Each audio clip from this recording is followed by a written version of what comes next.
Volúmenes y capacidades pulmonares. Espirometría es el registro de las variaciones del volumen pulmonar. Es registrar el movimiento del volumen de aire que entra y sale de los pulmones. Para facilitar la descripción de los acontecimientos de la ventilación pulmonar, el aire de los pulmones se subdivide en 4 volúmenes y 4 capacidades. Volúmenes pulmonares.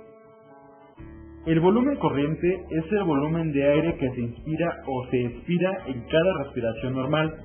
Es igual a aproximadamente 500 mililitros en el varón adulto. El volumen de reserva inspiratoria es el volumen adicional de aire que se puede inspirar desde un volumen corriente normal y por encima del mismo cuando la persona inspira con fuerza plena. Habitualmente es igual aproximadamente a 3000 mililitros. El volumen de reserva expiratoria es el volumen adicional máximo de aire que se puede expirar mediante una expiración forzada después del final de una expiración a volumen corriente normal. Normalmente es igual aproximadamente a 1100 mililitros. El volumen residual es el volumen de aire que queda en los pulmones después de la expiración más forzada. Este volumen es en promedio de aproximadamente 1200 mililitros. Cuando se suman los 4 volúmenes pulmonares, son iguales al volumen máximo al cual se pueden expandir los pulmones. Capacidades pulmonares. 2 o más de los volúmenes combinados se le denominan capacidades pulmonares. La capacidad inspiratoria es igual al volumen corriente más el volumen de reserva inspiratoria. Esta es la cantidad de aire, aproximadamente 3500 mililitros, que una persona puede inspirar comenzando en el nivel expiratorio normal y distendiendo los pulmones hasta la cantidad máxima. La capacidad residual funcional es igual al volumen de reserva expiratoria más el volumen residual. Es la cantidad de aire que queda en los pulmones al final de una expiración normal, aproximadamente 2300 mililitros. La capacidad vital es igual al volumen de reserva inspiratoria más el volumen corriente más el volumen de reserva expiratoria. Es la cantidad máxima de aire que puede expulsar una persona desde los pulmones después de llenar antes los pulmones hasta su máxima dimensión y después expirando la máxima cantidad, aproximadamente 4600 mililitros. La capacidad pulmonar total es el volumen máximo al que se pueden expandir los pulmones con el máximo esfuerzo posible, aproximadamente 5800 mililitros. Es igual a la capacidad vital más el volumen residual. Frecuencia ventilatoria. ¿Qué es la frecuencia ventilatoria? Es también conocida como frecuencia respiratoria y es el número de ciclos ventilatorios por minuto, es decir, el proceso del ciclo completo de respiración que consta de la inspiración y la expiración en un tiempo de 60 segundos. La inspiración consiste en la entrada de aire a los pulmones, mientras que la expiración es la salida de aire de los pulmones a la atmósfera.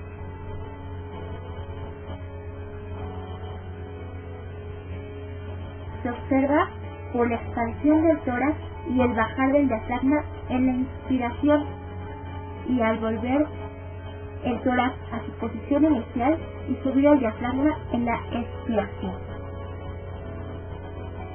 Esto se da por la contracción de los músculos intercostales y del diafragma.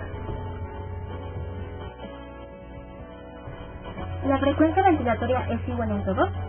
La respuesta es no.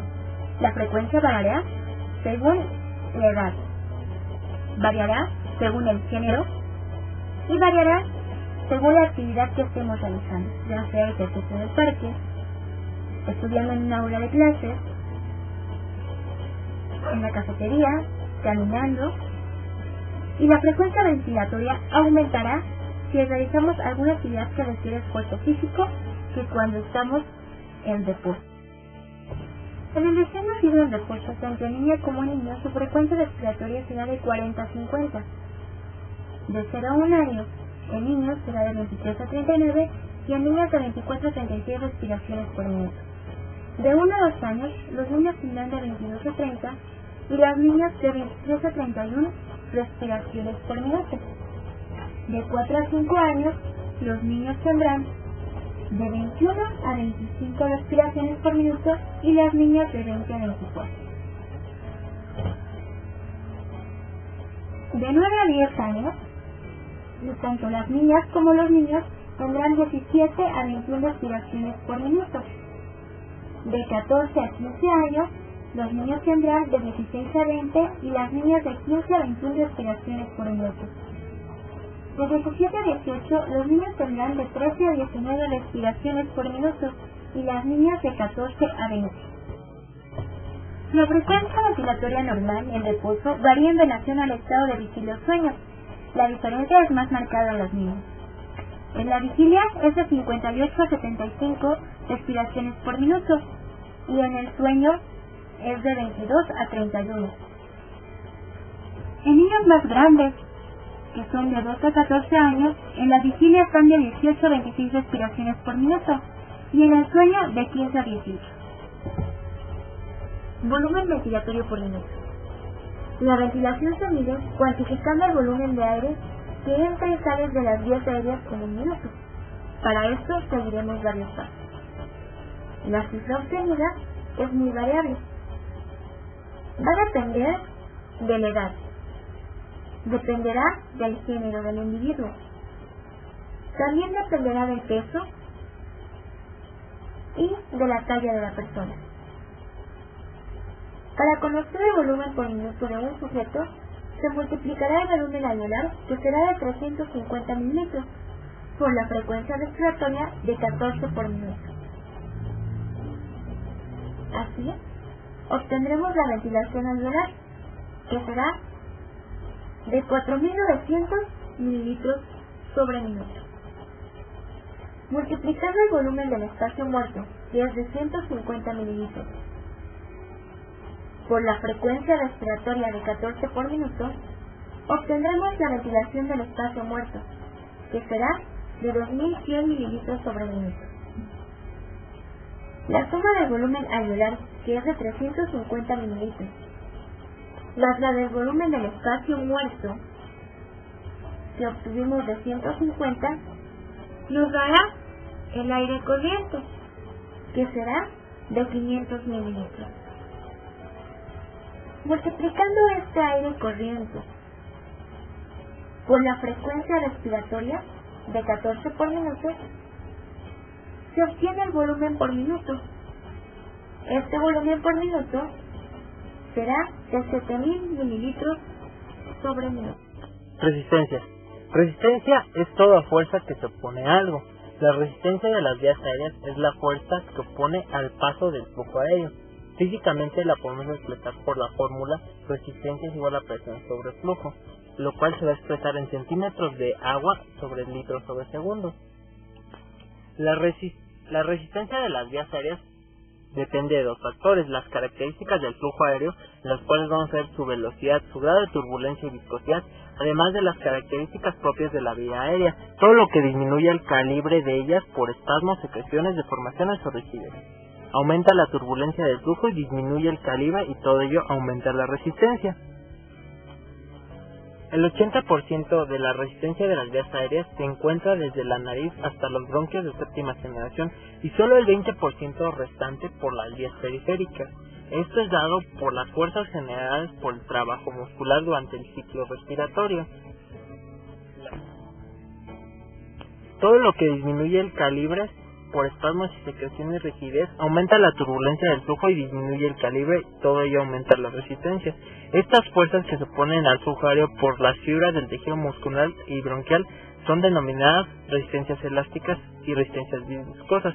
Además también tenemos resistencias no elásticas. Las tres resistencias principales es 1. La inercia, que es la propiedad de la materia en la que se resiste a cambiar del estado de movimiento al reposo o viceversa. Esta en los gases es de poca importancia. 2. La resistencia de los tejidos. Las fuerzas deben superar la resistencia que los tejidos presentan para deslizarse uno sobre otro. Esta presenta el 20% en individuos saludables. La resistencia que oponen es la tercera, las vías de conducción al avance del aire. Las ramificaciones que presenta dicha vía, el calibre y longitud de las mismas, son las que dan este tipo de resistencia, además del tipo de flujo. Distensibilidad pulmonar. La resistencia de las fibras elásticas y colágenas participan sobre todo en la relación entre el volumen de aire que puede albergar el pulmón y su capacidad de dilatarse, por la facilidad con que se deja agrandar, a la que se llama distensibilidad y que se calcula por la fórmula de cambio de volumen por unidad de cambio de presión. La distensibilidad del pulmón, dada por sus características del órgano elástico, disminuye si aumenta su contenido de sangre, si existe edema, si aumenta el intersticio pulmonar, y aumenta con la edad, y en casos de atrapamiento de aire, así como por cambios del componente elástico del tejido pulmonar. La distensibilidad normal del pulmón humano en reposo es de 200 milímetros en 3 centímetros de H2O. Esto significa que por cada centímetro de presión de agua generada por los músculos, sobre todo en el diafragma, se ingresa en el pulmón un volumen aproximado de 200 mililitros. Si se recuerda que el volumen corriente promedio de 500 mililitros, solo se requiere 2.5 centímetros de H2O de presión para que mantenga constante. Un trabajo muy pequeño si se toma en cuenta la capacidad de los músculos inspiratorios.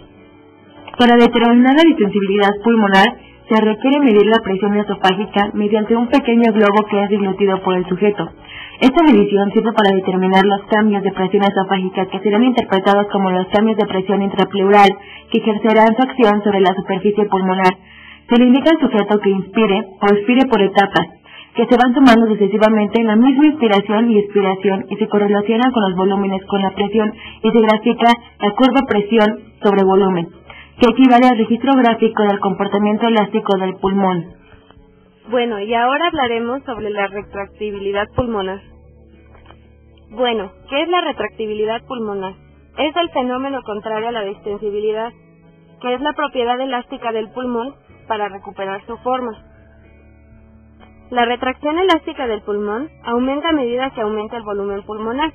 Así, en la inspiración máxima alcanza su mayor valor y va disminuyendo progresivamente. La retracción elástica máxima se calcula midiendo únicamente la presión intrapleural durante la inspiración máxima. Su magnitud va a ser contraria a la de la distensibilidad. En el siguiente video podemos observar gráficamente las dos propiedades del pulmón, su distensibilidad por la entrada de aire al momento de la inspiración y su retracción por la salida de aire al momento de la expiración.